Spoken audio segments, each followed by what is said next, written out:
Baik, Assalamualaikum warahmatullahi wabarakatuh. Perkenalkan, nama saya Nurrahma Fadilah dengan NIM 1212020190 dari kelas 2E jurusan Pendidikan Agama Islam. Hari ini saya akan mempresentasikan mata kuliah Ilmu Pendidikan Islam yang diampu oleh dosen Haji Yudi Irfan Daniel SSOS MAG. Untuk materi atau judul materi yang akan saya paparkan hari ini yaitu adalah peserta didik dalam ilmu pendidikan agama Islam.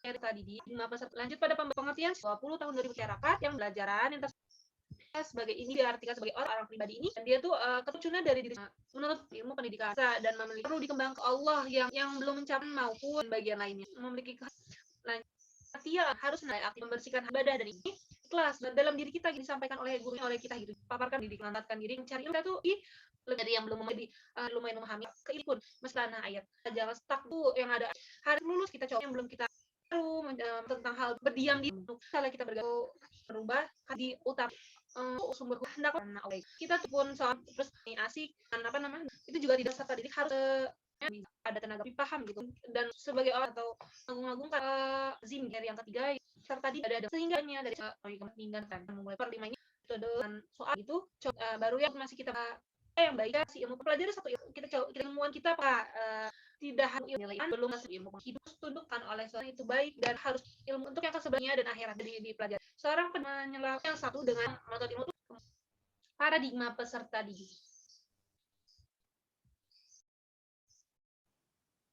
Nah, pada paradigma peserta didik ini, dalam proses belajar mengajar, seorang pendidik harus sedapat mungkin memahami hakikat peserta didiknya sebagai subjek dan objek pendidikan.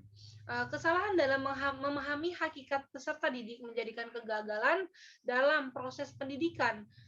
Beberapa hal yang harus dipahami mengenai karakteristik peserta didik adalah, yaitu ada dua. Yang pertama itu peserta didik bukan miniatur orang dewasa, ia mempunyai dunianya sendiri sehingga metode belajar mengajar tidak boleh disamakan dengan orang dewasa. Orang dewasa tidak patut mengeksploitasi dunia peserta didik dengan mematuhi segala aturan dan keinginannya sehingga peserta didik kehilangan dunianya. Peserta didik yang kehilangan dunianya maka akan menjadikan kehampaan hidup di kemudian hari. Nah, kita tuh sebagai tenaga pendidik harus mempunyai metode ataupun siasat dalam bagaimana nih seorang murid nih dapat memahami materi kita tanpa kita itu mengeksploitasi gitu, bukan mengeksploitasi kayak lebih tidak mengerti bagaimana cara ia belajar. Kita tuh lebih kayak ego sendiri gitu, ego sendiri dalam bersikuku agar anak didik ini harus mengerti materi yang metode saya ciptakan. Jadi pendidik tuh harus paham di mana letak atau kesulitan yang dialami oleh peserta didik gitu. Yang kedua, yaitu peserta didik memiliki kebutuhan dan menuntut untuk pemenuhan kebutuhan itu semaksimal mungkin.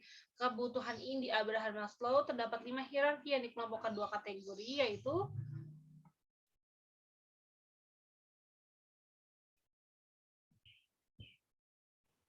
yang pertama itu